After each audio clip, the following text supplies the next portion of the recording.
सोहर सुनू। ई सोहर गणेश जी के, राम जी के और कृष्ण जी के अछि। तऽ गणेश चतुर्दशी अछि, ताहिके लऽ कऽ हम ई सोहर गबै छी। अपने सब सुनू केहन लगैए।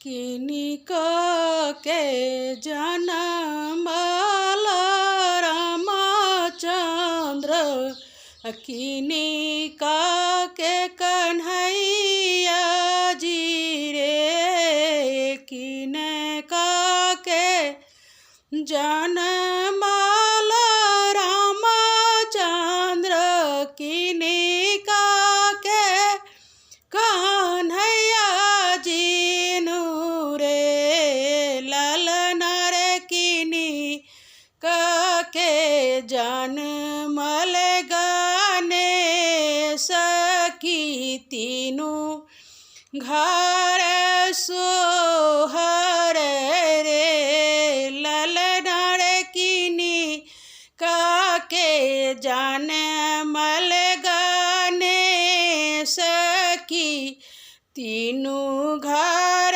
सोहर रे।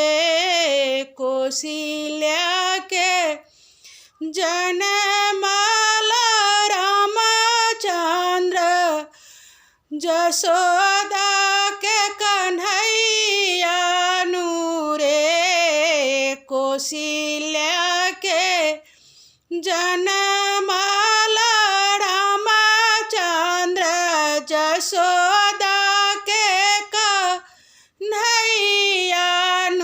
रे, ललन रे गौरी के जनमल गणेश की, तीनू घर सोहर रे, ललन रे गौरी के जनमल गणेश की, तीनू घर सोहर रे।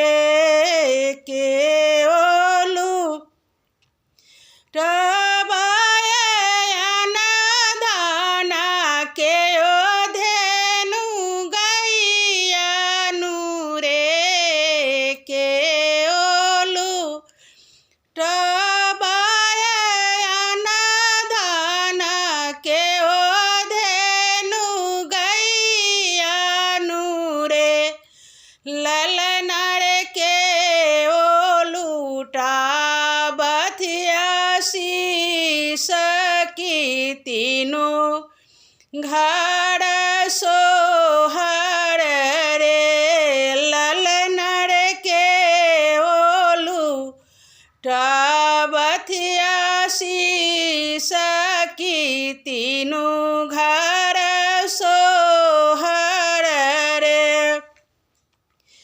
कौशल्या लूटबथियन धान, जसोदा दे धेनु गैयानु रे, कौशल्या लूटबथियन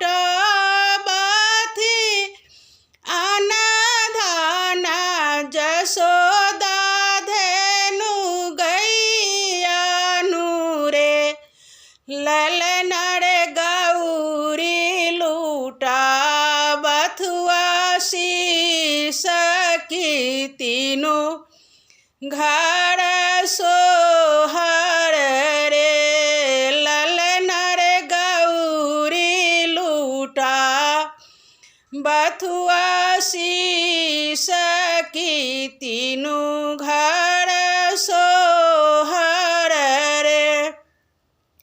के खेला बाथु अंगना की, के ओ पलना मेरे, के खेला बाथु अंगना की, के ओ पलना मेरे, ललन रे के ओ लाबथु कोड़ की, तीनू घर आनंद भेल रे, ललनर के ओ खेला बथु को की तीनों घर आनंद भेल रे कौशल्या खेला बथु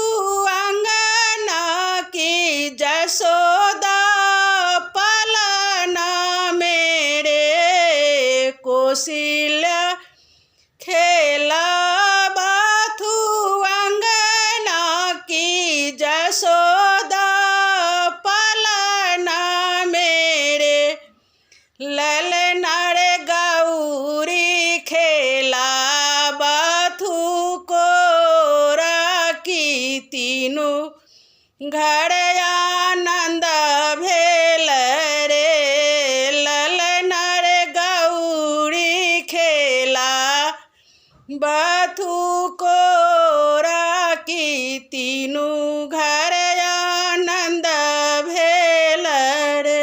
धन्यवाद।